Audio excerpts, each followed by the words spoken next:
Vignette, pour commencer, de qui parle-t-il ou de quoi parle-t-il? Allez-y. Bonjour William, bonjour à tous. Alors avouons-le, pendant des années, on s'est un peu moqué, on l'a brocardé, on a mis en doute ses capacités. Il était devenu le symbole de notre incapacité à exporter quoi que ce soit et de notre capacité à engloutir des milliards dans des projets sans espoir. Bref, c'était le tonneau des Danaïdes, c'était l'avion de la loose, c'était le Rafale. Et puis soudain, l'embellie, 10 ans d'échecs, 10 ans de disette commerciale, de contrats soi-disant signés mais jamais confirmés. Et là, en 2 mois, des contrats en rafale. Pardonnez-moi la facilité de la vanne, mais c'est bien de cela qu'il s'agit. Après l'Égypte et l'Inde, qui doit encore ratifier, c'est le Qatar qui nous achète quelques 24 appareils. François Hollande sera tout à l'heure à Doha pour la signature du contrat de vente. Alors, que s'est-il passé? Pourquoi ces succès enchaînent? Sur plusieurs pages, les Échos tentent de nous répondre ce matin. Bon, d'abord, il y a l'avion lui-même, on avait fini par en douter, mais il se pourrait bien que ce soit un bon avion.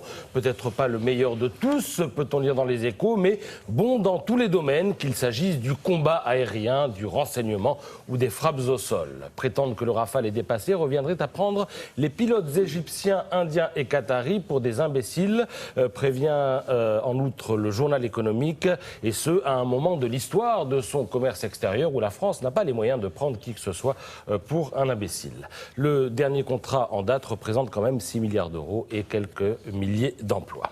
Alors si le Rafale se vend, c'est aussi parce que ses clients en ont besoin.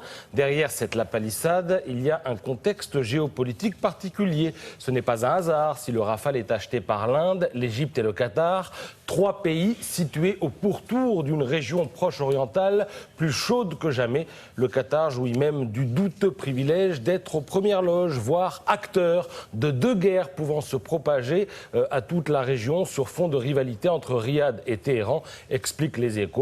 Riyad, Arabie Saoudite, Téhéran, Iran, vu d'ici c'est loin, ça se ressemble, mais vu de près ça n'a rien à voir. D'un côté les sunnites, de l'autre les chiites, ils se haïssent, et ce matin dans Sud-Ouest, dont on vient de voir la couverture, Yves Arté prend date, incitant la France à faire preuve de prudence et surtout de clairvoyance. Il ne faudrait pas qu'elle s'immisce, écrit-il, dans ce qui pourrait très vite devenir l'autre conflit qui couve au Moyen-Orient, auprès duquel la guerre actuelle ferait figure d'escarmouche, un affrontement direct de religion, sunnites saoudiens contre chiites iraniens. Fin de citation. Et soudain, on réalise que qui dit Rafale dit avion de combat, qui dit avion de combat dit guerre, qui dit guerre dit violence dit danger, etc., etc. Oui, avec ces Rafales, la France devient partie prenante de conflits potentiels ou à venir. Pour l'heure, sa position paraît simple, comme vous le lirez ici et là, et notamment dans l'opinion. Nous sommes en parfait accord géopolitique avec les monarchies pétrolières et gazières du Golfe, même si on a parfois des doutes sur leur capacité à financer un islam, disons, rigoriste. Concrètement, nous soutenons plus qu'aucun autre pays européen les monarchies qui elles-mêmes soutiennent contre la Syrie une branche d'Al-Qaïda. Oui, Al-Qaïda, notre ennemi. Alors, en lisant l'opinion, vous verrez vite que les amis de nos amis ne sont pas forcément nos amis et que les ennemis des ennemis de nos ennemis, etc., etc. Vous vous rappelez de Gaulle, il disait l'Orient, c'est compliqué. En tout cas, pour nous, pour l'instant, c'est intéressant, passionnant, amical même, comme Crésus. Merci beaucoup.